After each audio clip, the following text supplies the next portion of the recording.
I invite Father Janith to start the next session. Father Janith? Yes, sir. Yes, I'm here, sir. Yes, Father. Yes, Father. I will just scroll down fast so that we'll be able to associate ourselves with those slides. Definition of film appreciation and three different types of viewers. One who appreciates without criticizing and one who criticizes without appreciating. But then we have to focus more on one who appreciatively criticizes and critically appreciates. And we learned something about artistic language, film as artistic language, then the concepts of denotation and connotation, how symbols and signs play a major role in revealing the facts and figures, internal emotions on screen. That's what we have seen. Again, we learned something about three layers of film appreciation: text, subtext, and context. Then we categorically analyzed what is text, what is subtext, and what is context. And now we are there, the aspects of film appreciation. Today we are actually going to appreciate each and every aspects of film appreciation, whether it is theoretical, thematical, technical, theatrical, aesthetical, and ethnographical. I would give you kind of a picture like you might have seen in Google Map. As soon as you log into Google Map, you will see a globe. It's a satellite perspective of the earth. But then slowly when you scroll, then you will take you will be taken to the each and every details of the world. If for all you want to see India, then you will be seeing all the states of India. Again, if you go very closer, then you will be able to see all the major cities of a particular state. In that way, that's what we are going to see in this particular session. That is, we are going to learn and of course unlearn each and everything in details. First one is theoretical appreciation. So before that, I would like to ask you, the participants, a major question. There is an election with three candidates. That's an election with three candidates. Who do you vote for? So you have to answer. So there's an election with three candidates. Who do you vote for? First one is, he is partly paralyzed from polio. He has hypertension. He is weak and suffers from illness. He lies if it suits his purpose and consults astrologists on his politics. He cheats on his wife. He's a chain smoker and drinks a lot. Do you vote for this candidate? If you vote, go to the chat box and type 1. Okay. Second person. He is overweight and already lost 3 elections. He has had depression and already 2 heart attacks, physically weak. He finds difficult to work and smoke cigars non-stop. And every night when he goes to bed, he drinks plenty of whiskey and adds 2 sleeping pills before dozing off. So if you like this person to win over the election, please type 2 in the chat box. And the third person, he is highly decorated war hero. He treats women in respect. He loves animals. He never smokes. He takes bail only on rare occasions. He is well disciplined. So you are most welcome. There's election, of course, in a place. These are the characteristics of these candidates. Who do you vote for? Let me see how many of you. Okay. So many of you, of course, already is there. Okay. Already, hey, this particular thing I have taken from a movie. I'll show you. First person, if at all you have voted for, that means you have elected Franklin D. Roosevelt. But unfortunately, most of you have not voted for this gentleman. And the second one is Winston Churchill, the former Prime Minister UK. Unfortunately, you didn't elect this gentleman as well. Many of you have elected the third person, the decent fellow who respects women and all those kind. And he is Adolf Hitler, who killed more than 30 lakhs of Jews. So this is very unfortunate. So what is the moral of the story? Okay, before that, I would tell you from where I have taken this particular concept. It's from a movie, a Denmark movie, Another Round. You know, Denmark is very much known for its education and policies and other things, like Finland. But then survey says there are more teenagers having the habit of drinking. So in order to highlight that particular issue, they have taken a movie named Another Round, which has recently won Academy Award as well. So what is the moral of this particular thing? Every story has a history. It could be history or her story. It could be his story or her story. Every story has a history. Are you able to identify that story, underlying story behind every story? That is what we call theory. That's what we call theory. So don't judge a book by its cover. You have to plunge deep into the aspects of theoretical appreciation in order to find out the story of his or her story. That is what history we say, historical perspective of the story. Let us go to the next slide. That is what we call cinema has been influenced by the context, the situation of the society and the philosophies of different era.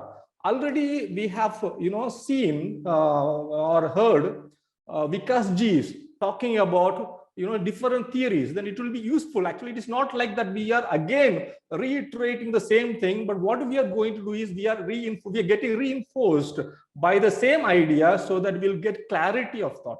So theoretical film appreciation highlights the impact of various theories on the visual elements of cinema. First one is German Expressionism. So don't think that German Expressionism existed only at that time after World War I during 1920s.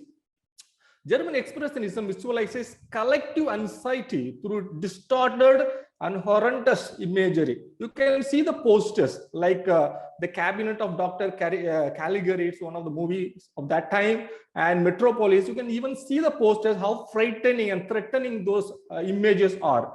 It says, the mindset of the people, German people of that time, they want to showcase themselves like a very big. They want to identify their image as monstrous. If you hurt them, they will come. That's what the image of Hitler comes all about, right? So if you hurt them, they will take revenge. So based on these aspects and ideas, it's already underlying in the German society. They have taken movies of that kind, which had high angles, deep shadows, black and low lighting, extreme camera tilting, impossible sets. Even today, if at all you are able to see some of the movies, horror movies, thriller movies of improper sets, extreme camera tilting, and low light, backlight, shadows, and this and that, you should identify the impact or the inspiration that they have imbued is from the German Expressionism. And the second one is Soviet montage. You might have, of course, because you was referring this particular aspect as well. Disica, Berto, Sergei and Stein introduced this theory. Russian filmmakers discovered that simply juxtaposing one image, contrasting one image to the another, could stimulate emotions and ideas. So it is all about discontinuity. What is discontinuity? I'll be talking about discontinuity shots or discontinuity editing, intellectual montage. They call it intellectual montage, tonal montage, rhythmic montage. But I'll be explaining these things in detail in the coming 4 slides. So wait for a few minutes. Few of the things that you have to watch is Battleship Potemkin 1925 and October 1928, immediately after the Bolshevik revolution. These people, the communist government is aspiring for a new governance, new way of life. And therefore, they were showcasing the aspiration of the people, the atrocities that happened during the time of the empire and the dictator. So those all elements are very nicely depicted in the Soviet montage films. And another theory is Italian neo-realism. So this also after the Second World War, during 1945, after the fall of Mussolini, Italy found itself difficult to come up in financial and other sectors. So they didn't have enough financial assistance to construct a big studio setup and all those things. But at that time, people were very much inspired by the American Hollywood movies. So Italian film industry has gone to the docks. So what they want to see, some of the people like Visconti, Rossellini, and Vittorio De Sica introduced a new pattern of filmmaking called neorealism, where they didn't have any studios. They took the camera on their hand. They went into the streets and looked into the life of the people, the real life of the people, and made story out of it. You can see the poster here on the screen. This man, particular man who is a hero of the movie, is actually pasting there some of the posters. Rita Hayworth, that's the lady there poster, that itself gives a meaning, message. What is that? Rita is actually a famous actress of America, but then these people are there assigned to paste those posters on the wall. It's a contradiction. Italian lifestyle adapting the American lifestyle and cinema. So this came as a contrast to that particular aspect of Hollywood, that is Italian neorealism, which with a normal setup, with simple actors, without any studio setup, with minimum budget, they went into the street and captured the reality. Even today, as we have been talking about Satyajit Ray, Satyajit Ray had been inspired by this particular movie, The Bicycle Thief, and he created or he made so many movies. That's the history. And we have again French New Wave, the time of again after the World War II. The studio control was so much high at that time. In Hollywood was having so much of impact on these French people, especially Francois Truffaut, Jean-Luc Godard, and Jacques Rivert. These are few of the people who, broke the stereotype of the movies which had been coming from the Hollywood, and they said avant-garde. They set a different pattern that is called avant-garde, which is we don't stick into the box. We'll break through the box and we will have our own cinema. That is what called avant-garde. It is an experimental radical. They don't put themselves, they never compile under any kind of setups, but they are free directors. They can do any kind of artistic work in the language of cinema. Then auteur theory is another important theory the French New Wave brought forth. It isn't the idea of the director's creative. Nobody can involve themselves there, but then it's the director's signature should be present there. That is what called auteur theory. And cinema verita, kind of truthful cinema, came only from French New Wave. Even today, if we are there to see some of the movies which just showcase what exactly is happening in front of the eye, realistic movies, it is all from cinema verite, French New Wave concepts. So we must understand these many theoretical concepts. There are so many theories across the world. One of the students here attending this course, I asked to write the film appreciation on the movie called The Two, and he very nicely said Satyajit Ray's Two was captured and is filmed in 1964, year 1964. At that time, Vietnam War happened. So how does he imbibe that particular concept and applies it in his own context? That is very astounding, very surprising. And he says, I consider that wealthy boy as America and the poor boy as Vietnamese. Okay, so this is what happening in theories. When you understand the theory, it is kind of oppression and oppressed. People oppressing somebody, or people being oppressed. So these are the layers, theories. So that there are so many places where different pattern of theory is still emerging. We could see Dalit theory, we could Dalit cinema, we could see LGBTQ cinema, tribal cinema, black cinema. So many cinema theories would emerge according to the context. But are we able to analyze, appreciate, and understand the underlying layer of theories in each and every cinema? That is what we are here to find out. So when you see a movie, just try to understand, is it having the shades of German expressionism? Is it having the shades of French New Wave? Is it having the shades of Italian neo-realism? Or is it having a Dalit color? Is it having a tribal color? What is the color? What is the theory underneath, which is, giving meaning and message to the cinema? That is very, very important. You should all get that idea. Second, we move on fast to the thematic appreciation.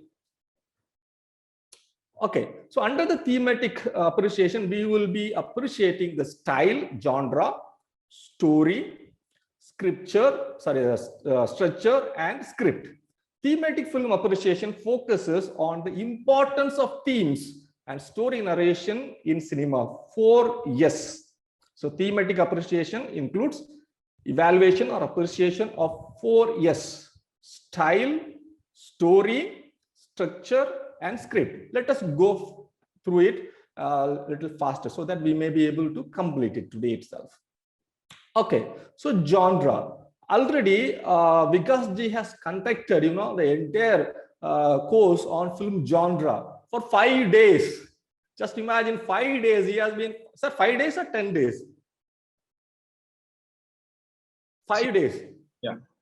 Okay, so 5 entire days he has been concentrating, on this particular style, genre, but we will be just, rushing through. So Tim Triggs classifies a film genre into different, categories. First one is main film genre, sub-film genre, and hybrid genre. Let us see here. So main film genre means action, adventure, comedy, drama, romance, epic, science fiction, musicals, horror, documentary. And we have sub-film genres: biopics, chick flicks, courtroom dramas, detective, disaster, sports, superhero, melodrama, and film noir.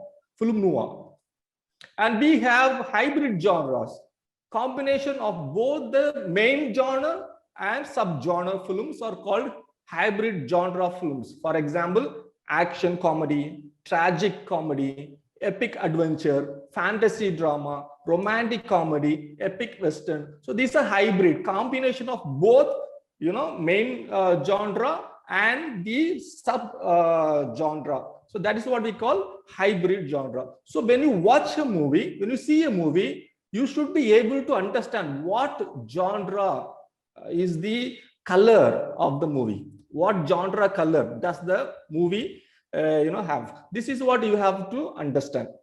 Let us go to story.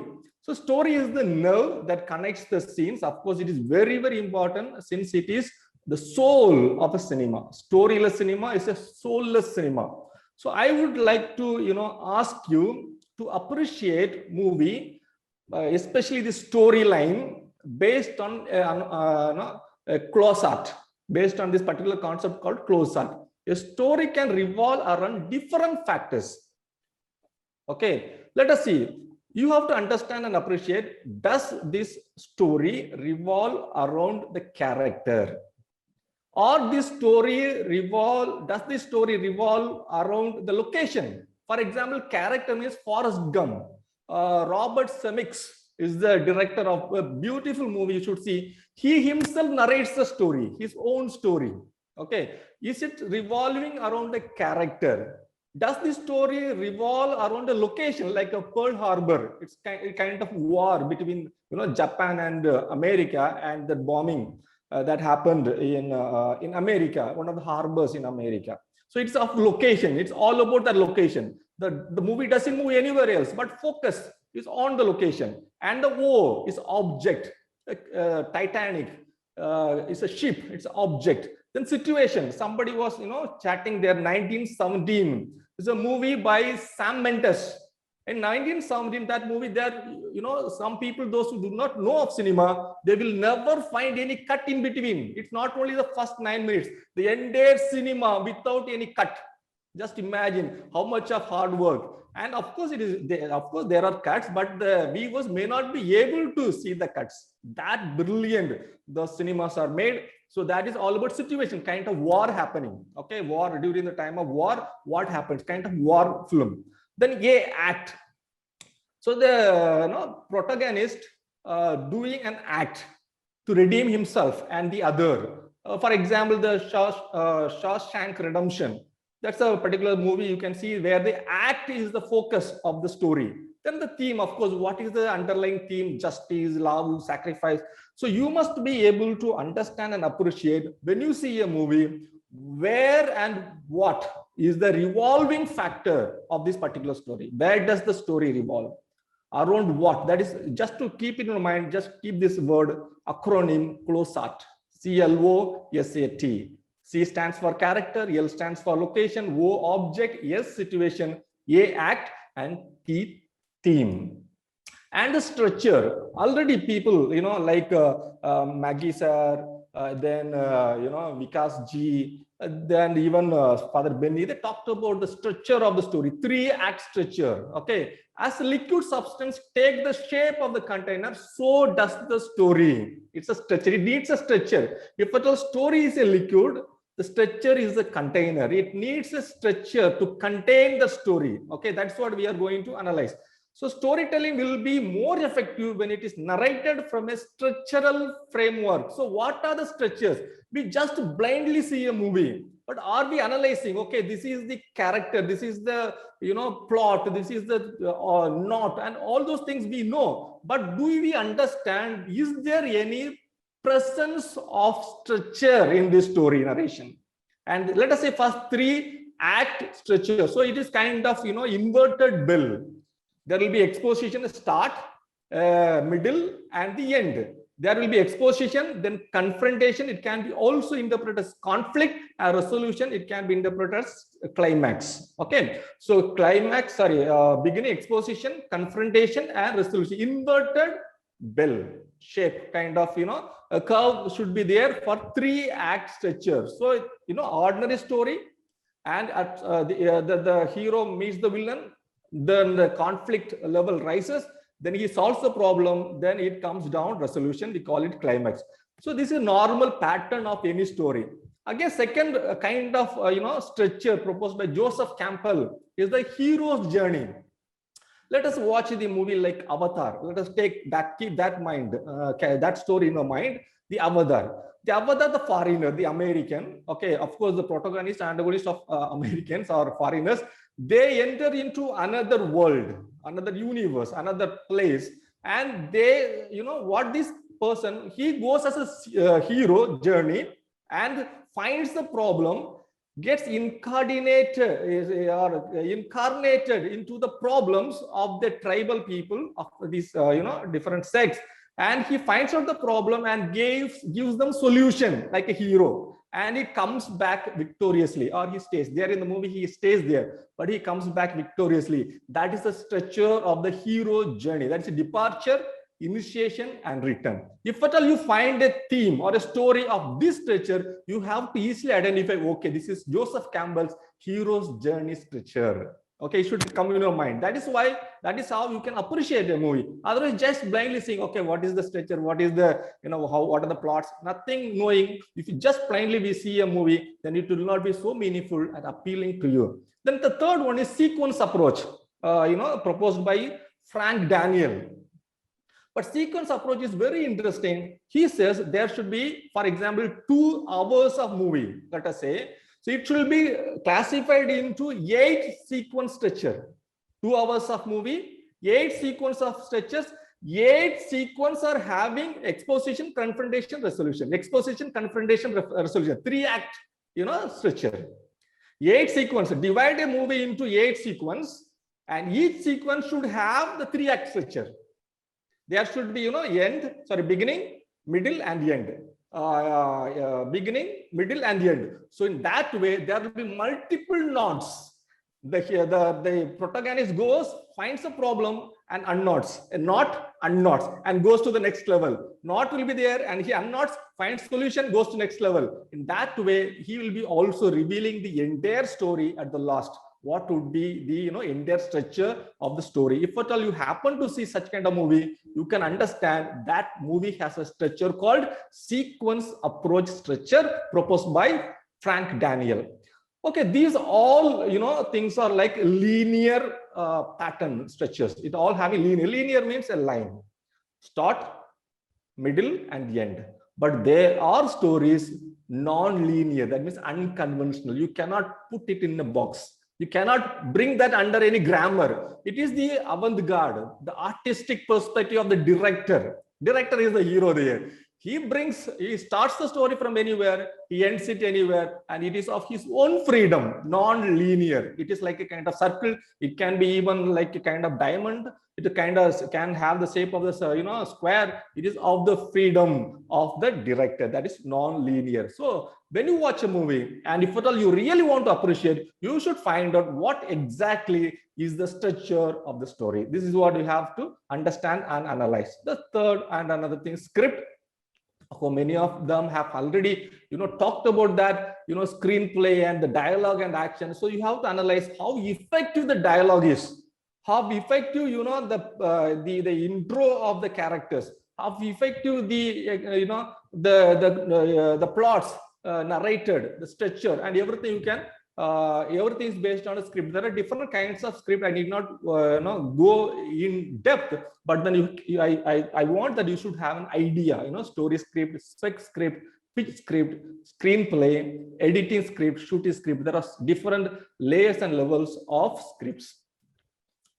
Okay, we have just completed one or two, let us say, theoretical and thematical, appreciation. And I'll be now just making you aware that we are here. One small kind of clap. Okay, I want you all to unmute. I want to see you. Okay, unmute, please unmute yourselves. I want to know that you are with me. Are you all with me? Yes. Yes. Yes, Father. Okay, so I hope Yes, that Father. you are there with me. It gives me a little bit of a sense of presence, so that I can easily communicate. Okay, so it's a kind of a small clap. So you have already unmuted. Many of you have not unmuted. Just unmute yourself. Just I want to hear your clap. Okay, not for me, just a small game. That is, when I drop my hand down, you should clap. That's all. That's the game. All right. So they call it, it's a train clap, train clap, train clap. Okay. Let us see. When I drop my hand down, you should clap. Okay. Though we are, from different part of this world, let our clap come together. At least let our claps come together. Right. Come. Okay. Ready? Unmute, please. Unmute, please. Unmute, please. Okay, we start now. Clap, please. Okay. We can't see you. We can't see you.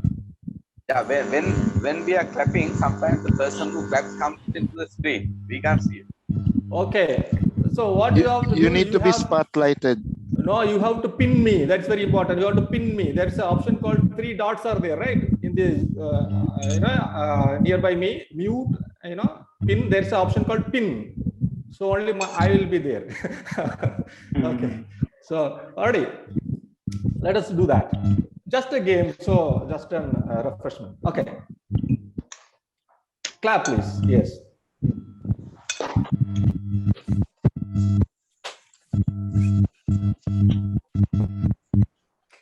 Fast.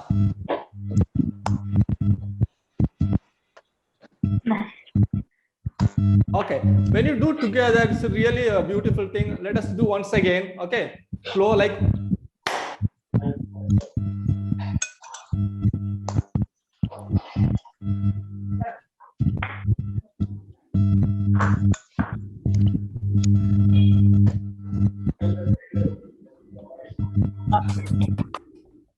So it's called, train clap. Okay, train clap. It's always good, to warm up our hands. Okay. Okay. Now let us, of course, mute, please. Mute, please. We'll be going back to our section.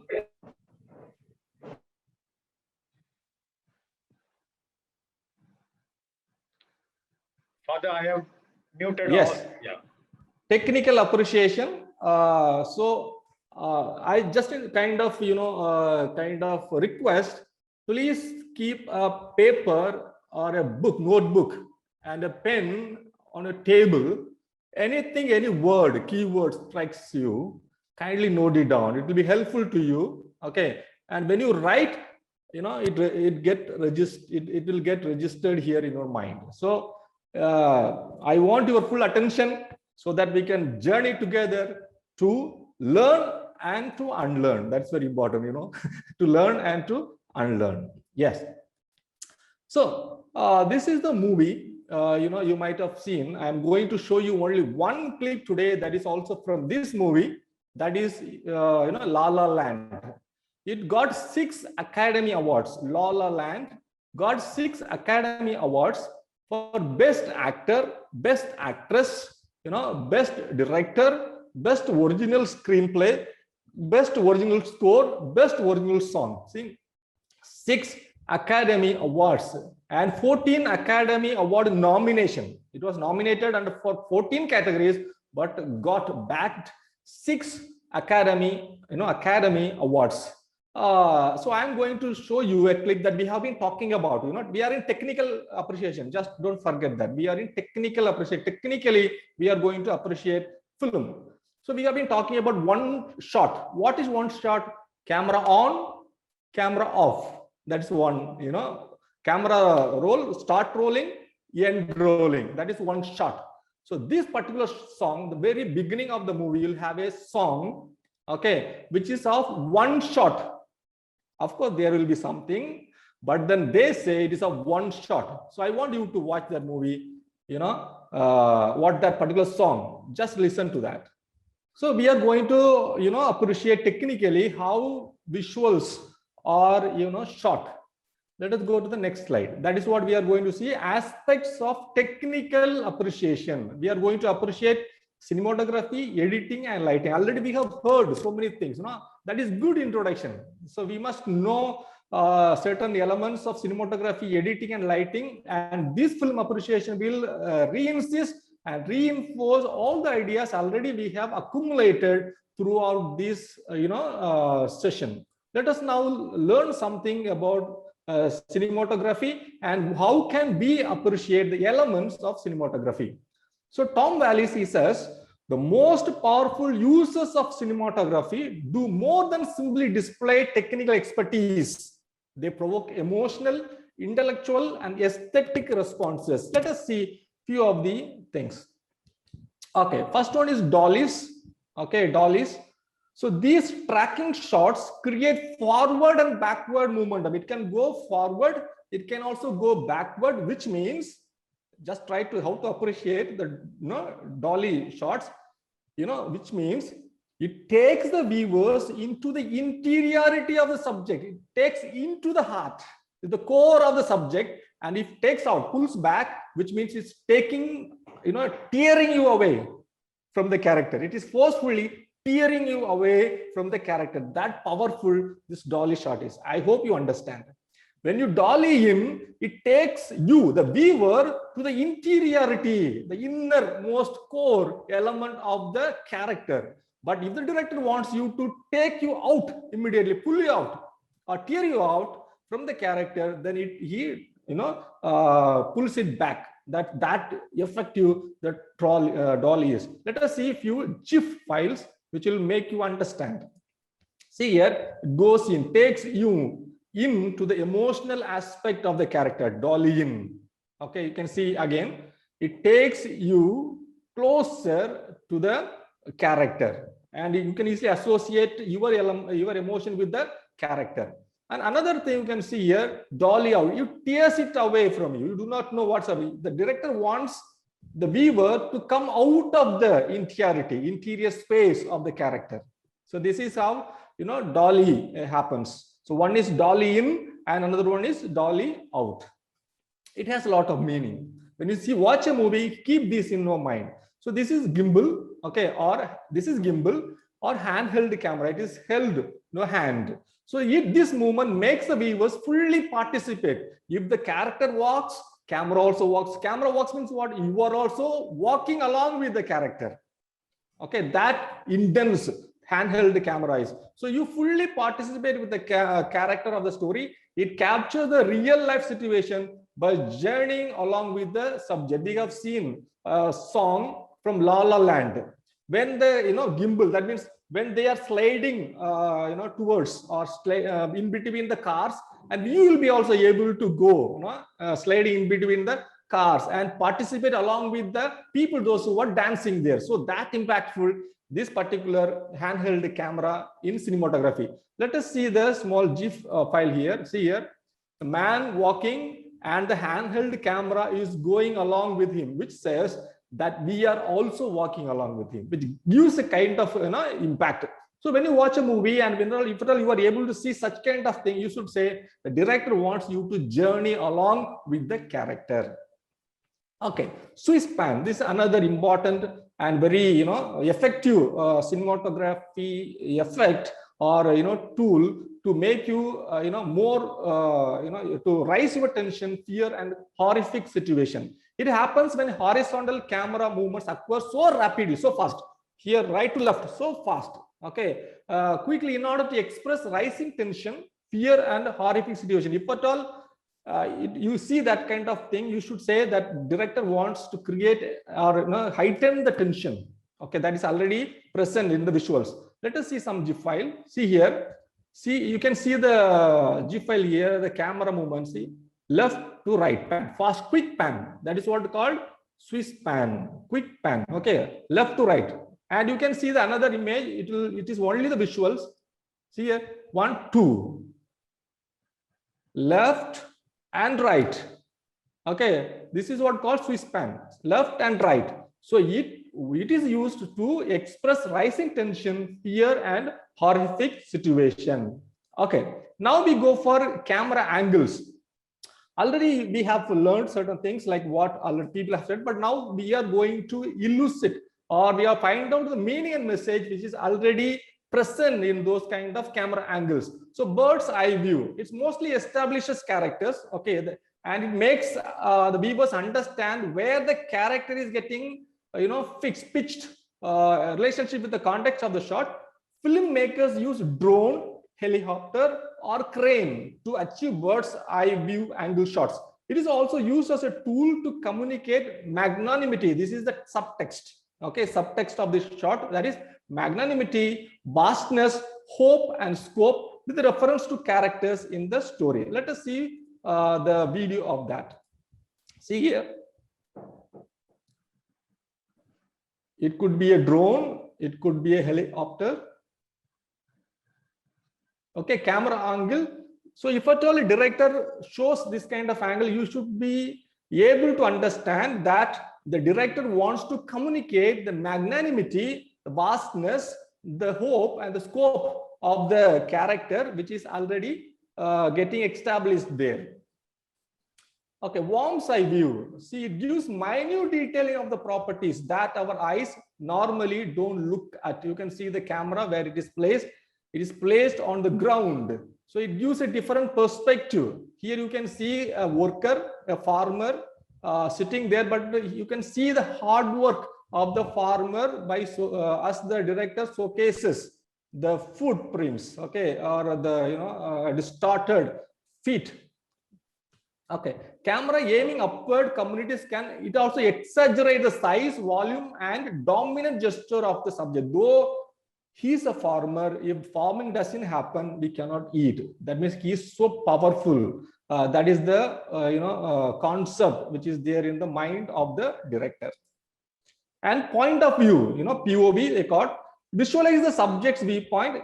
It focuses whatever subject looks and interacts. So William says, the camera placement contribute to the viewer's sense of identification with the subject and of participation in the action. So it also participates along with the character. That is what this point of view is all about. Dutch angle. Yesterday somebody was asking about Dutch angle. It is the the tilted angle shot. Tilted angle shot. The shot will be always like straight. It is kind of tilted diagonally.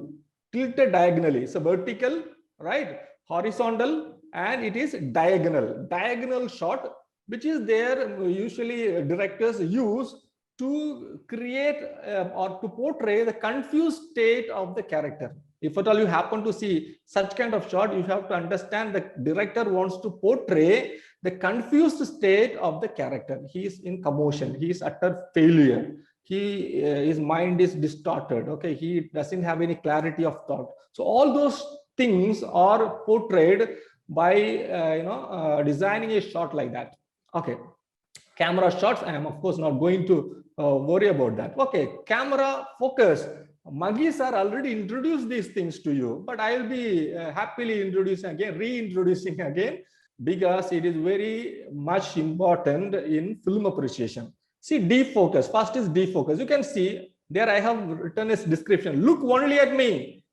Okay, the director can decide where you have to look and where you should not look. Okay, the focus is set by the director. So if at all you see a scene with defocus, defocus means the background will be blurred.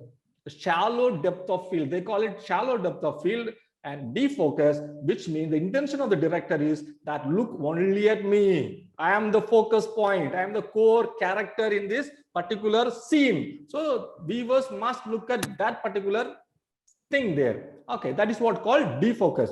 So directors also use deep focus. I have shown you a video from La La Land. You would have seen all the characters are in focus. There is no possibility of defocus in that particular video. Everybody, all the cars, the roads, the elements, the trees, everything is in focus. Here also you can see everything matters. All the details or details matter a lot. So not only the character, you should also look at the other elements which can also say stories, which can also enhance the dimensions of the character. And of course, we do have shift focus. It can be also interpreted as a rack focus. Here you can see one determining the other. One determining, there would be any connectivity. Okay, important connectivity. So the director giving a choice for the viewers. You have to see only two things in the particular visuals, nothing else. This person and the broken glass. So all these things are designed and determined by the director, who is the author of that particular cinema, right? So that is what called camera focus. So whenever you see defocus, deep focus can be also called like strong depth of field, wherein the background is also in focus. Shift focus, of course, focus between two determining element. So if at all you happen to see these things, you have to understand director wants you to see that. Okay, that is the important elements. Okay, now we go for editing in the technical aspects of appreciation. J cut and L cut. You might have seen so many movies. You might have heard this sound element, but you might have not noticed what exactly it is. Today it's an opportunity to learn that L cut and J cut. For example, a very simple way to explain this is that the audience is looking at the clip B, but still hearing audio from clip A. Okay, have you ever experienced, I'm just asking you, kind of thing in your movie scene? Have you ever experienced like that? Means when you are looking at the clip B, okay, you will be still hearing audio from A. That is called L cut. You can see down the image also. Okay, you can see the image here. I'll explain to you. See here, this is the footage. Okay, this is the footage. Okay, this is the footage, but this is row 1. This is 2, footage 2. But footage 1 is over, but still the previous audio is continuing in the roll 2 also. Do you understand? That is what called L cut. That is what called L cut in editing. And the J cut, what is J cut? Here the audience view at clip A, but hear the audio from the clip B. Okay, here see, this is clip B. Okay, sorry, this is clip A, let us say, but still they're watching clip A, but the audio is from clip B. Little technical, but if you understand this, you will be able to appreciate the director's concepts and connotations in portraying the visuals. Okay. Okay, next. So continuity editing, already was talking to you about, intellectual montage, tonal montage. Now we will be learning something in details. Continuity editing means it creates a sequence of action that flows constantly one after another. Okay, this can be understood as cut happens within a scene. It can be also called cut-ins. Cut-ins. The characters are shown in different dimensions. The camera is not going anywhere else. Characters are shown in different dimensions. You see a picture here. See here. Only those characters are shown in different dimensions. That is called continuity editing. Okay, continuously shown. These cut-ins, cut-in, cut-in, cut-in, cut-in, cut-in, cut-in. Everything is there only, nothing else. The director doesn't show the expression of the, of the people. If the director shows the expression of the people between these cuts, it is called discontinuity editing. I hope you understand. Here, if you see, the director shows only the action of these two characters, right? That is what called continuity editing. Multiple actions, sequence of actions between these two characters. But in between, if the director wants to show the reaction of the people around now and then, which is called discontinuity editing. You can see here discontinuity editing. It is the collision of compilation of different individual shots. These shots are compiled to establish a concept which is more appealing and impressive for the audience. You can see here. This is from Battleship Potemkin by Sergei Eisenstein.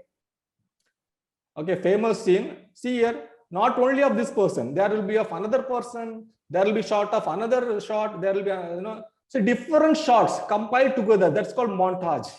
Different shots compiled together. It's called discontinuity editing. But same shot means same characters compiled together called continuity editing. So you can easily understand. I think Father, Benny was showing a scene, a visual from Godfather. You can see a scene happen inside the church. Again, it happening outside the church. Okay, what kind of editing it is? And it's open to, so to the floor. You can answer. What kind of editing is that? Continuity editing or discontinuity editing? Discontinuity. Can I hear? Yes. Discontinuity. Very good. It's a discontinuity editing. Okay, now I think you are sure what kind of editing technique the director is using so that you can appreciate it generously. Okay, another one kind of editing technique is called match on action cut. Here, one shot portrays the same action in the continuous shot. Here, the viewers have to associate this matching shot and find meaning. You can see the visuals here. See here, match cut to the another shot. He is here. The context is different. Okay, same car, same people, different clothing, different set. Do you understand? That is called one shot getting matched up with the other shot. That is called match on action cut. And here now again, of course, I will be explain to you about this montage, as I already told you. So montage, Marjorie Chaturvedi, she defines montages as an ordering of images so that logical meaning could be made. First one is intellectual montage. You can see very nicely it is made. It is a compilation of collection of few juxtaposition or contrast shots which draw a symbolic and intellectual meaning. Here, this is a shot from a movie called Strike. Okay, you can see the slaughtering of the cow and the slaughtering of the people juxtaposed with the slaughtering of the people. It's called intellectual montage. Do you understand the intellectual cut? See here, the slaughtering of the cow getting juxtaposed with the shot of the murder of the people. Okay, this is what called intellectual montage. You have to be very aware when you watch movies, and if you find, you should appreciate that. And tonal montage, it's a different kind of discontinuity cut, as I told, discontinuity cut to draw the attention of the viewers more emotionally. Even if you want to become a filmmaker, you have to, if at all you want to create tension, you should go for tonal montage. It comes like that. See here, different cut but so fast. Different situation, different context. It's a kind of discontinuity montage, but it's a tonal montage. Whichever discontinuity, editing creates or elevates tension or eagerness, it's called tonal montage. And we have rhythmic montage. You might have heard number of songs, especially Christian songs, will be based on this rhythmic montage. Cuts of shot will be placed based on beat. Even in La La Land, that skater, when he comes and falls, then the sound. Okay, everything is very identical to the music beat. The cut will be based on the music beat. Okay, that is what called rhythmic montage. The rhythm of the music is is very important, based on which the cuts are made, based on beat, accent, and tempo. That is called rhythmic montage. So these are few of the nuances of editing. I hope you follow me. Do you follow me? Yes, Father. Okay. Father. Yeah. Shall we have a break, sir? Yes, Father. That's why I called you. Yes, let's sir. have, because things are going on extremely well, Father. Let's have for about 3 minutes break, Father. Huh? Yeah, sure. Yeah, we'll come back exactly after 3 minutes. Yes, Father. Great. Theoretical appreciation, fourth topic. We have 3 more topics. We have one more hour, 3 more topics. Theatrical appreciation. You might have heard a word called, mise en scène. Mise en scène. Mise en scène. Mise en scène. Okay, it's all about, your perception, the position or perception, theatrical perception. When you keep your hand like that, okay, it's a little inky. Okay, inks are there. If you keep your hand like that, what is there, okay, in front of the frame? That is what your perception on the stage. Placing characters, things, properties, everything on a stage. So that is what we are going to appreciate that. Okay, that is what called theatrical appreciation. We'll see one by one. Okay, so what are things we are going to appreciate here? The set design, okay, location, and Father Benny has already given us a foretaste to all these things: costumes, makeup, okay, set design. So it will be kind of, brush up. But then let us see how to appreciate those things. That is from the different angle. We will be moving with this particular concept. Sir, Maggie, sir, you can mute everyone. Maggie, sir, are you there?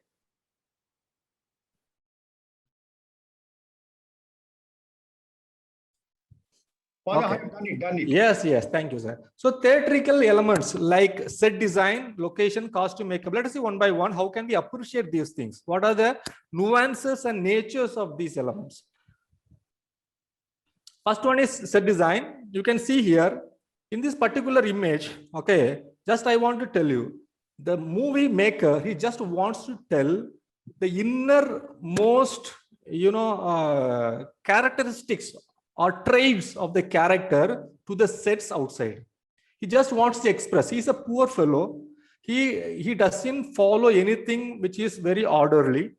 Okay, he is able to confine himself within that stature of life, and that is what the director wants to showcase. That's the reason. See, you can see the backdrop.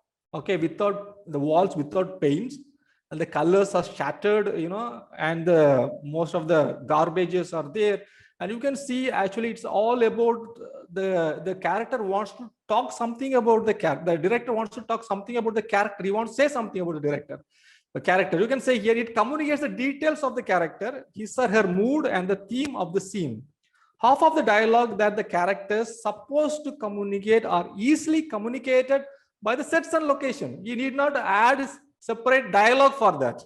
It is, if you are literate, visually literate, then you can easily associate, you can easily understand, okay, this is what the director wants to say. Half of the meaning and message have been conveyed by the properties, set designs, locations. So it is very less on the part of the director to separately write dialogue for that. Okay.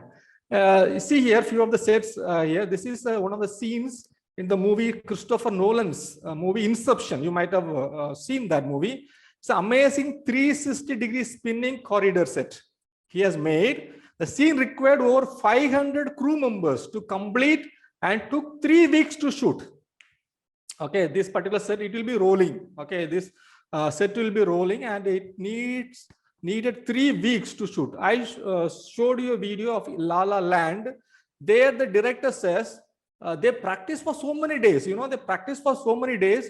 And some of you rightly notice that there are few cuts, especially the shift, Swiss pan movements. Swiss pan movements are transitions, okay, in between the cuts. You can watch again and you can find out the cuts there. So they shot for 2 days. The rehearsal for so many days, but they shot the particular song for 2 days, okay, with different cuts, of course, but then we are not able to identify it. Okay, this is one set. Inception, you can this set itself talks about the layers of dreams, okay, layers of dreams and how they are able to steal getting into the layers. So this is a concept of Christopher Nolan's Inception. And this is another one. The arena in Ben-Hur movie covered 18 acres, okay, fully set. It took 1,000 men a year to construct.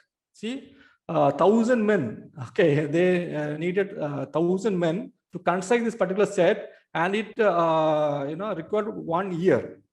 36,000 tons of sand was used to enhance the believability of the biblical era environment, with 76 horses being imported from Yugoslavia and Sicily for the chariot racing. So these are few of the details, trivia we call, information with reference to this particular movie called Ben-Hur. So sets are very important to magnify, make it more excellent, and to increase the magnanimity of the movie scenes.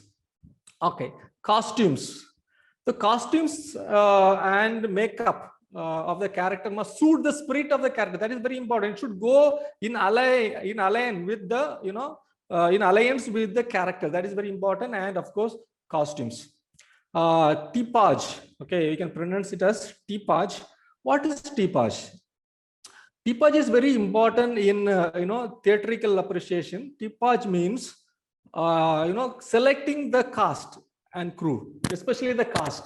So Balthasar is a movie, very good movie, could see that. So here they have selected most of the characters from the village itself, because the director wants the typeface, means typage of the characters which are grounded in the soil and the culture of that particular village. So they selected people from that particular area itself, because they are very much worried about the characters and their stature. Okay, it is the selection of actors on the basis of their facial or bodily features that readily convey the truth of the character. But today what happens, if you want an old man, you need not go and select the old man to cast in your movie. But you can make, because of your advancement of your makeup and costume, you can make that person into your old. So that is different, but the typage is very much important, and you can also appreciate whether this particular character's face suits the line and theme of the movie. And another very important element is blocking and composition. This is very important element which says the story. Okay, please concentrate more on this particular slides. William H. Phillips defines composition as a technique which refers how subjects are arranged. As already we told, that mise-en-scene is positioning or placing things and characters in the stage. So where are you staging the characters? Where are you staging the properties? Where are you staging the lights? Where are you staging the set designs? It's very important. That's what we call composition. How are you going to block the frame? How are you going to block the frame? How are you going to compose the scene? That is what we are going to see. Even the empty space, okay, even the empty space in the scene can convey something, a sense of loss and disruption of order. Okay, we may watch, the properties on the set, but we may fail to watch the emptiness or emptied place of the scene. So which may also convey a subtext, that is sense of loss and disruption of order. Few of the composition elements are space, shape, and rule of third. Let us go now one by one. First, space. Here you can see it's a beautiful movie, how the characters are placed. It's a tension, okay, tension building up between these characters in reference to the boy who is placed there behind. Okay, it's about talking about a family, to become a family, to live as a family, or to get divorced. Something related to that. The boy plays a major role, central role, and he see how nicely he's framed, how nicely he's positioned in the theater. Okay, in the theater. That is what theatrical appreciation. Appreciating the positioning of the characters, the spatial relationship between the characters, where the wife is placed, where the husband is placed, where the boy is placed, everything matters. The first class itself, I said, when two persons coming together, standing like this, the meaning, the connotation is different.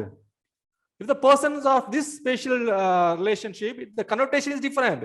If of this kind, the connotation is different. So everything matters in the visual language. And one of the elements is space. And the, you can see here, second one is shape. Shape in the frame is very much important. You can see the circle. What is the subtext of circle? Circle means safe. Here, see in the first image, you can see circle.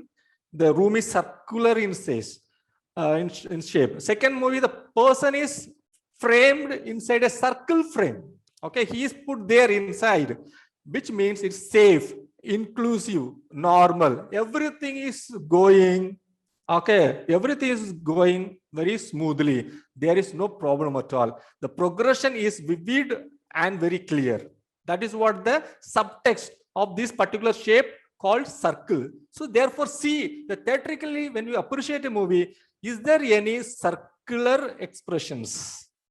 Okay, that's very important language. You have to understand and appreciate. Another one is the shape of the square. Okay, square. See, when the person is put inside a square, which means he is confined. Okay, he is confined, he is framed. He cannot go anywhere else. It shows the, inability of the character. Okay, limitedness, controlled. He is constrained. He cannot think more than what he is already put inside. Somebody has put inside. He cannot visualize more than, that it appears in his mind. So everything is constrained. He cannot go beyond. It's kind of arrest. Somebody is put inside the prison. Okay, so are you able to understand, appreciate the shapes, kind of square in the visual language? That is subtext. Another one is, as we have been talking about, it is about triangle, another shape, triangle. So here, how a person is framed, see here, aggression, tension, confusion, and differences. All these are, conveyed through a subtext shape called, triangle shape. You can see one more here. See here, a triangular shape is mostly used to convey a state of aggression, state of mind with aggression, tension, confusion, and lot of differences. One is the middle person is a little superior, another person bodyguard or some other who is inferior to him. So it's kind of different stature is also being communicated when they use different shapes in the visual language and the line. And father was talking something about, Godfather, and this is one of the scenes from that Godfather. And here one is standing, okay, line straight, and the backdrop also you can see there are a number of lines which shows that he is authoritative, and somebody there leaning behind, and you can see that movie. I have seen that movie. This person wants to become the leader next time, and then he again goes back because of the inability. Okay, diagonal position of the person, that is a line which makes him more submissive, which portrays his character submissive. He is not able to stand right. He's not able to stand straight. Okay, which means he is submissive. He is very inferior to this person who is, who is able to stand. He is authoritative over him. So these kind of subtexts are very much conveyed through shapes in the visual language. Okay, another thing is called leading lines. Leading lines, kind of shape called leading lines. In the cinema or in the theatrical appreciation, you can see that you are taken towards a kind of dream, towards a journey. Anticipation is there, aspiration is there. It is endlessness, infinite. Endlessness. You are moving towards the horizon, which is endlessness. So if at all the director wants to showcase that image, portray that message, that subtext, he will be placing the character into a leading line scenario. And of course, I believe that you know this particular concept called rule of thirds. Okay, here you can see the first image. You can see here. Here I'll be taking. Some people may not know that. This is another important thing. Rule of third. What is the rule of third? These particular subjects take a frame or and keep two vertical lines and two horizontal lines. Okay, divide that particular frame into three portions, three parts, with two vertical lines and two horizontal lines. So analysts say when the subject is placed in the intersecting lines, that means this is the intersecting points. Okay, there are four intersecting points, the vertical line and the horizontal line coming and intersecting each other. If you are able to place the character in the intersecting point, people say, or the analysts say, it is more appealing to the viewers. Okay, that's the rule. Okay, that's called rule of third. It is more appealing. So this is how people, the directors, cinematographers, they compose movies. Okay, so in order to understand and appreciate, theatrically, you have to also understand the layers, shapes, space, and rule of third. I hope you understand. Are you with me? Yes, Are you able to learn something new? Are you able to go in details? Yes, Father. Yes, Father. Okay. So if at all you are not following, you can ask me. Okay, you can ask me anytime. And now we will be moving. We have, I think, half an hour more. Okay, two more appreciations. Then again, we'll be coming back tomorrow for something else. So I just want to finish all these 6, elements of appreciation today itself. So we will be in a flow. Okay. Now we shall again go for next stage. That is what we call aesthetic appreciation. Okay, this is the 5th stage. Aesthetically, how can we appreciate? So even before half an hour, we'll be able to finish. Okay. Aesthetic appreciation. Aesthetic, the word, it's a beauty concept. Okay, it's a beauty concept. So if at all you are able to appreciate the beauty layer of the visuals, which means you are aesthetically appreciating the visuals, which is more appealing. What makes what makes the visuals more appealing is all this composition and blocking. Recently that we have seen. Okay, if you follow the rule of third, if you follow the 180-degree rule of 180-degree, if you follow the leading lines, if you follow the horizontal line, there is another one rule. There are a lot of things are there. But then if you are able to get appealed through the visuals based on the beauty concepts, then that is what we call aesthetic appreciation. We are just going to adore the beauty of the visuals. Okay, so what are the elements which make the visuals more aesthetic? That is, one is there would be more elements, but then I will be concentrating more on treatment of colors and language of light. Okay, treatment of colors and language of light are the two aesthetic elements which are making the visuals more aesthetic. Swedish director is there. He says, Ingmar Bergman, he says, no form of art goes beyond ordinary consciousness as film does. So it goes beyond ordinary consciousness, straight to our emotion, deep into the twilight room of the soul. It takes you to the next level of life and consciousness. So aesthetic film appreciation influences the viewers to look deep into the artistic and beauty elements in the film composition. Let us go through these two elements which make films more aesthetic. Okay, first one is treatment of color. Okay, color establish the context of the story. Colors cue. Okay, colors communicate, colors connote, colors attract, colors express the in-depth meaning which is otherwise not revealed. So color has a lot of characteristics. Colors give visual comfort. When you see, you can see and sit there and see for hours. That is visual comfort. Some colors will give you strain and pain, and you know. So directors, all these people, they go through all these analyses of colors, based on which they will be grading their films. That's what they call color grading. In films, the directors use color grades in special situations to express the mood and magnitude of the story. Here we have few color theories, color wheel.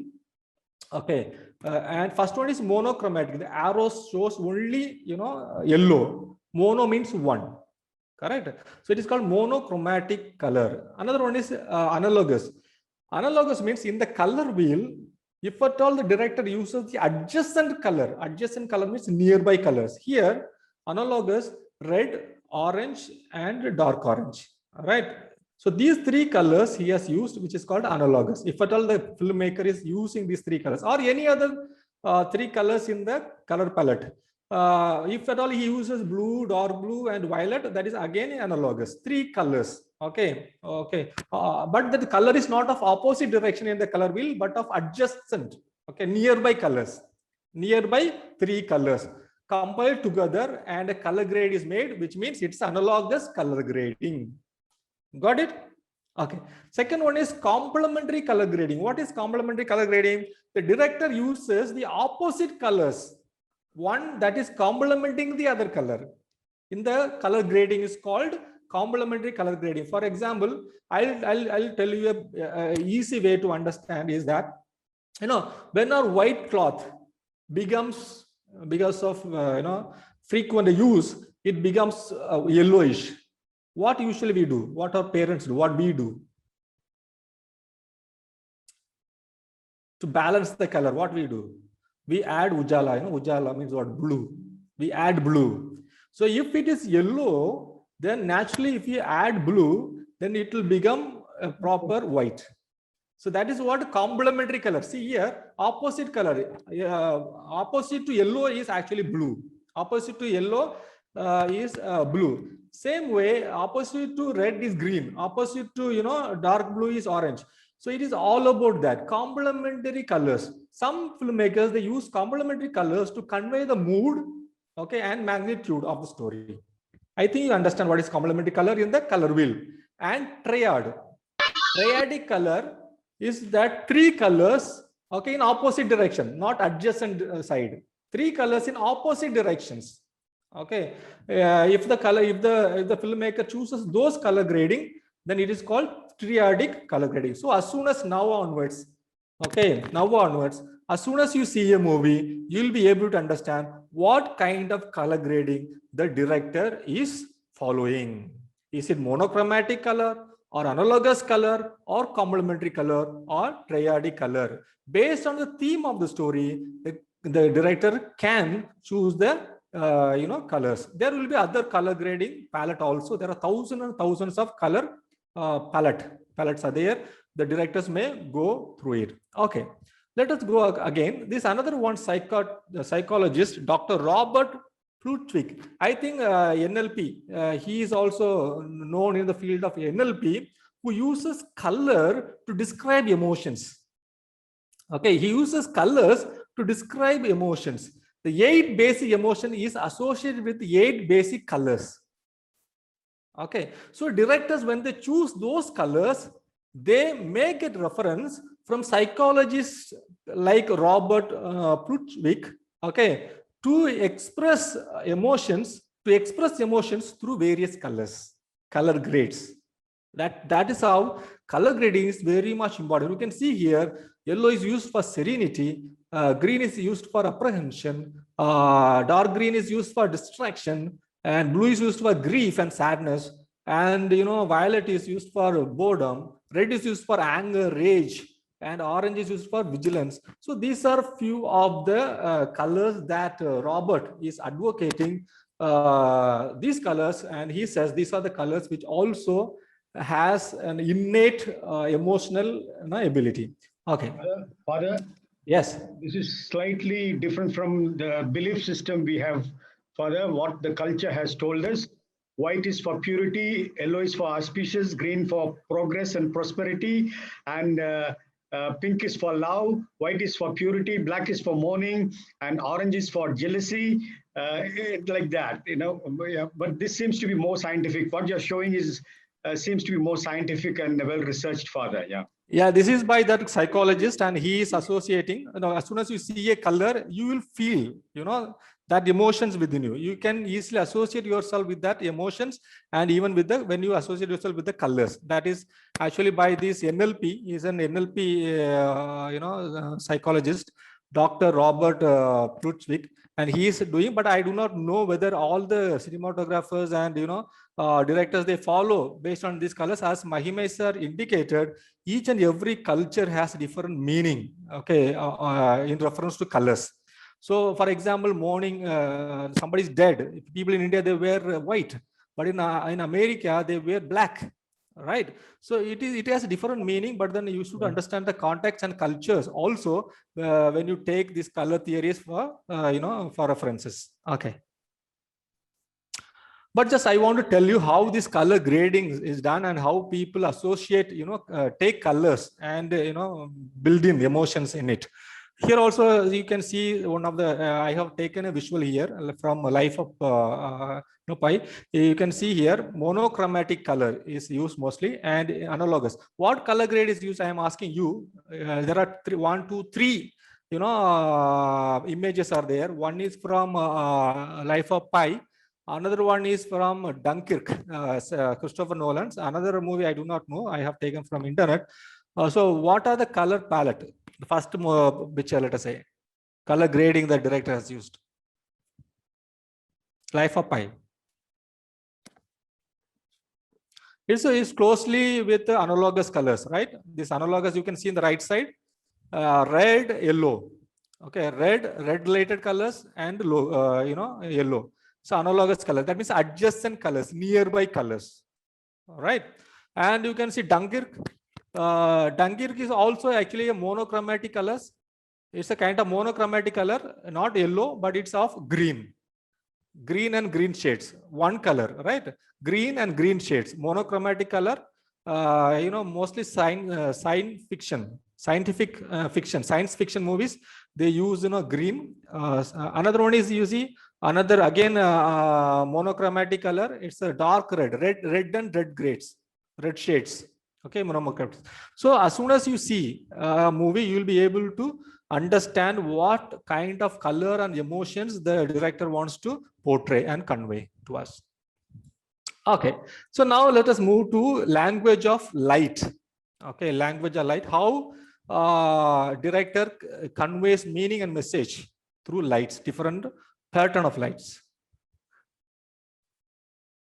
Okay, see, it is not only for this particular class, like film appreciation, anywhere.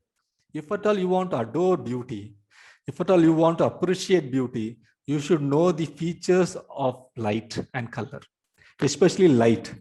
That gives a 3-dimensional perspective of any object.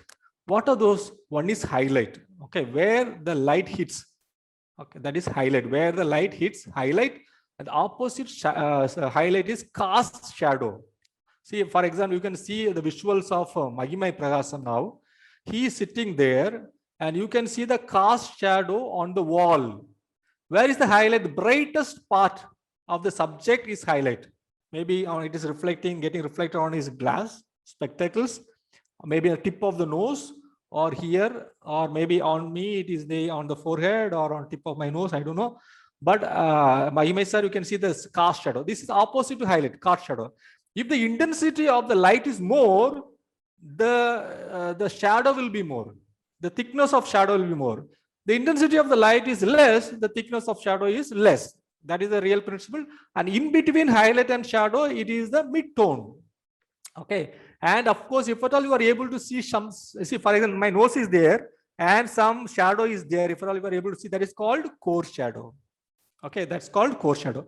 So if you understand, see a person, see an object which is on a table, and if you see these dimensions of light, you are really adoring beauty. You are appreciating beauty. That is what called aesthetics. That gives a lot of purpose in your life, in our life. Okay, not just, otherwise everything will be black and bleak. Okay, hopelessness will be more in our life. But if you are able to see the different dimensions of a subject, it is not only of external dimension, internal dimension as well, okay, of a person, then we'll really appreciate that. So photography itself means drawing with light. Photography, the word is a photo, no, photosynthesis we call. Photo is all about light. Drawing, graph means drawing, right? Graphy. So for drawing with light. So horror films make use of lights and shadows more dramatic and horrifying. Romantic films use cool lights to make the scene setting more pleasant and pleasing. Thus, different genre of films use different languages by using, lights. Aesthetics of lights deal with contrast, heights, highlights, core shadow, and cast shadow. Okay, you can see the different varieties of emotions which has been created by the placement of color, so placement of lights. When you keep your light here down, you will become horrific. When you're light, you can see here also, when your light is placed here, when you get the highlight here, you become horrific. When the key light comes and falls one-sided, you become more artistic, okay, and dramatic. And if the lights are there on a head, again you will be more dramatic and artistic. So see, again, when the light is kept on above the head, you will have hair light, and there will be a shadow. You can see, I think me, yeah, you can see my face. You can see a black shadow underneath my nose. That is what called butterfly lighting.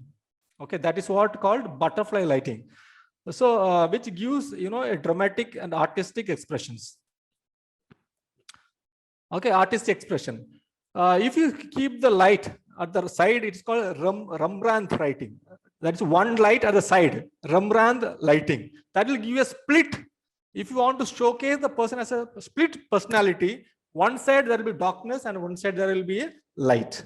Okay, so different positioning of lights will give different meaning and perception of a person. That important lighting in a film. I hope you understand, right? Okay, now you can see this image. It's all about backlights, backlight. How artistic, how creative, how appealing, how aesthetically heightening us.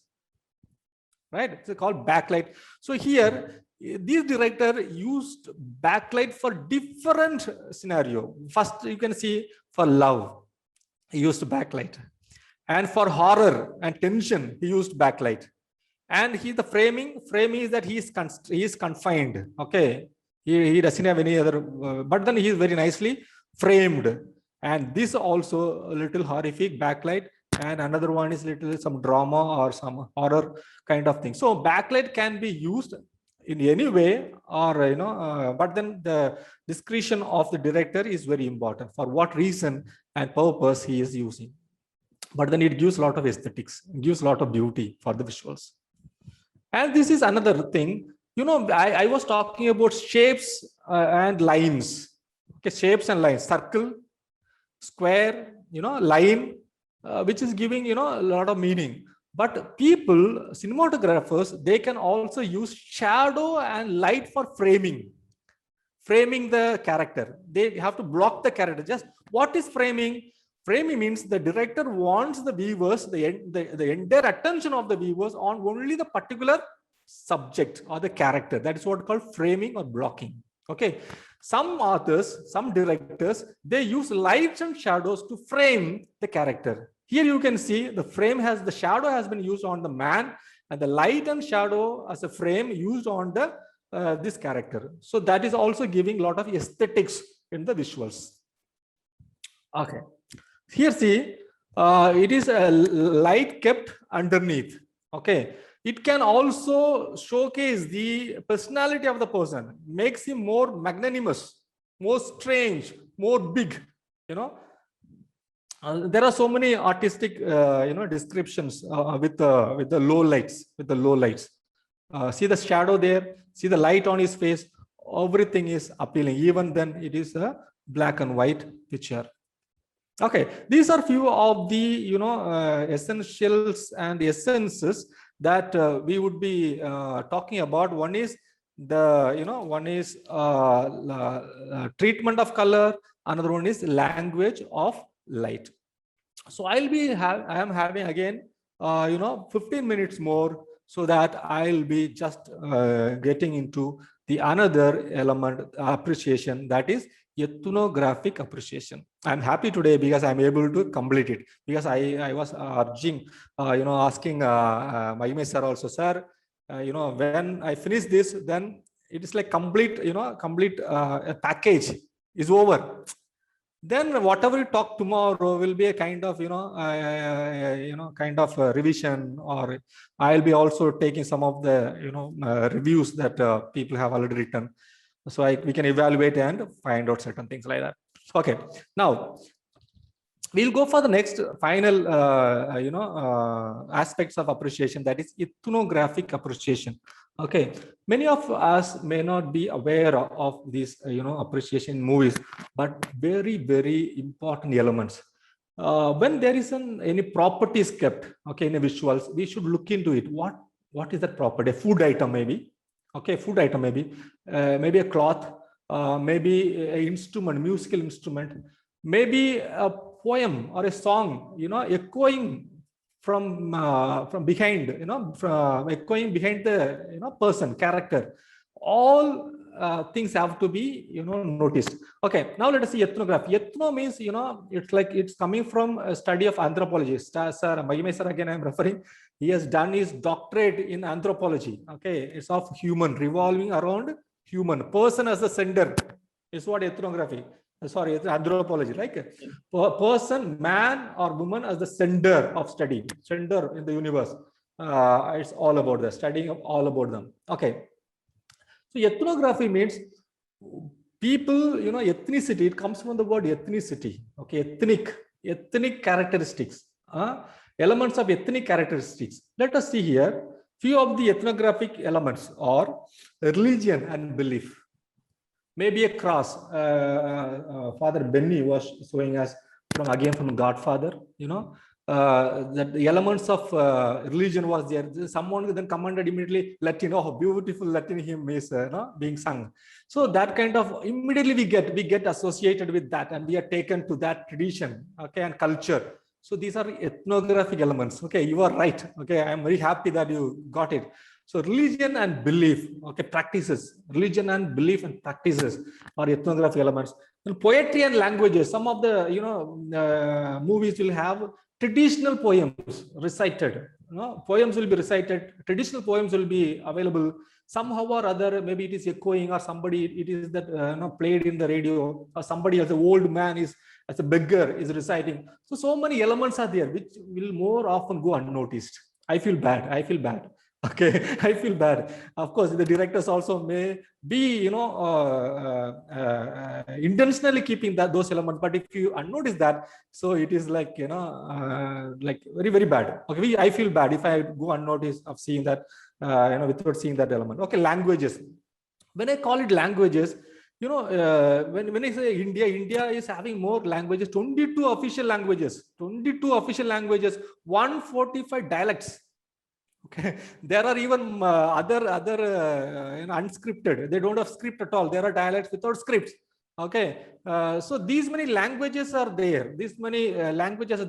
Even let us say one language. Let's say Hindi. Okay, Hindi as a language, or English as a language. Indians speak different slang English, and people from Italy, they speak different slang in English. So these are of languages. So if you are able to understand the slang, you are able to fit yourself into the context of the film. Okay, then folk arts, the dance, singing, okay, all these things come under folk arts. Lifestyle could be marriage. Okay, lifestyle could be the clothing, the traditional cloth that they wear. It is more vivid and evident in tribal cultures. All right, food and festivals, what kind of food that they use, all these things. See, good filmmakers, they register all these things because they don't want their culture to be eroded away or erased away. They want their culture to be, registered in a visual format. So ethnographic filmmakers always they give more importance to this. But I tell you, this is not only on the films, but it is also registered mostly in documentaries. Ethnography appreciation, you can do in documentaries because they go for realistic. They are realistic film. Whereas films, when you talk about other non-documentary, they are fictional. Okay, but then documentaries are non-fictional movies, films. So more ethnographic elements are present in documentaries than in films. Okay, so here some of the ethnographic elements that I got from different, movies. Okay, I think you are able to understand this few movies. Okay, same person in two different movies with two different ethnographic elements. All right. Okay. Here some of the some of the ethnographic movie elements you can see in Dalit movies, tribal movies, subaltern movies, black movies. In different cultures they'll have different strata of movie patterns. So there we can find all these elements. So my humble request is, when you see a movie of that kind, try to figure it out, try to appreciate those elements may convey more meaning to the movie and more message to the movie. That is what my concern is all about. Okay, with this we finish our appreciation course, but tomorrow first class I'll be coming and doing a kind of revision based on your appreciation assignment. And we'll be also seeing something about ethics of film appreciation. That is one important thing. When you appreciate a movie, I have seen so many people appreciating and analyzing movies in YouTube platform. There is some ethical code, to appreciate a movie. You cannot copy things, certain things, copyright issue is there, certain other social factors are there. You must be aware of all those things. Little bit of ethical perspective, ethics on film appreciation I'll be dealing with. Another one is few important factors or web portals of film appreciations. Okay, I'll be introducing to you so that you'll be also happily, you can also appreciate in those web portals. Okay, here is a questionnaire for our appreciation. Appreciation assignment. Okay, first one, I'll be sending this. Don't worry, you can take a screenshot if you want, or I'll be sending this slide today only. Okay, PDF will be there with you. Sir, Father, can you send a PDF? Yes, I'll send a PDF. Yes, sure, I'll send a PDF also. So you have to take one of the movies. Today you are going to watch a movie. Okay, one of the movies of, I have mentioned here 10 Hollywood directors. Why I am not using other Indian directors and other directors? Because we are from different parts. Let us stick into English. Okay, English movies and other things. But if you want to appreciate movies of your own culture and language, you can take that also. It's up to you. But just now I have suggested 10 wonderful filmmakers here. Steven Spielberg. Okay, I have seen many of his movies like Catch Me If You Can. Then he has done like Jurassic Park. Okay, Jurassic Park, and he has also done movies like Schindler. Okay, List. So few of the movies, very wonderful movies he has done. Then Alfred Hitchcock. Father Benny was referring Alfred Hitchcock for his movie Psycho. There is another movie of the birds. You can see in 1960s, he has taken a movie called The Birds with so many thousands and thousands of birds. Okay, it is available in the YouTube. You can check over that Alfred Hitchcock movies. Then we have Martin Scorsese. Okay, Martin Scorsese, wonderful filmmaker of the centuries. Okay, he has made like movies like Taxi Driver. Okay, Wolf of Street, then The Departed, The Last Temptation of Jesus, Shutter Island. These are few of the movies that he has made. Okay, then we have also David Fincher. I love his movies. like Gone Girls. Gone Girl is one of the best movies of David Fincher, and Girl with the Dragon tattoo is another movie of David Fincher. Then we have Stanley Kubrick's. I have not watched many of his movies. The Shining is one of his best movies, I heard, but you can also go through his movies. And Christopher Nolan, I have watched a number of Christopher Nolan's movies like Inception, The Tenets, then we have Dunkirk, I have shown, the Batman series. Okay, all these movies of Christopher Nolan. Then Robert Zemeckis, another beautiful movie like the Forrest Gump. You can see that movie of Robert Zemeckis. Forrest Gump, Castaway is another movie, one lone survivor. He goes to the island, how he survives. Then Francis Ford Coppola, it's the one father when he was introducing. 3 series are there of Godfather, Godfather 1, Godfather 2, and Godfather 3. All these 3 series of Godfather is worth watching. Then we have James Cameron, Titanic, Avatar, and other movies. Then Sam Mendes, very, very good and emerging filmmaker. Revolutionary Road, one of the best movies. And another one, as I told you, 1917 is by Sam Mendes. So these are few of the movies, directors. Those movies you can watch. You are free to watch any movies you want. Okay, it's up to you. I am leaving it to you. But these are the questionnaires. Okay, you have to appreciate the movie based on this film appreciation format, which will give a clarity of thought.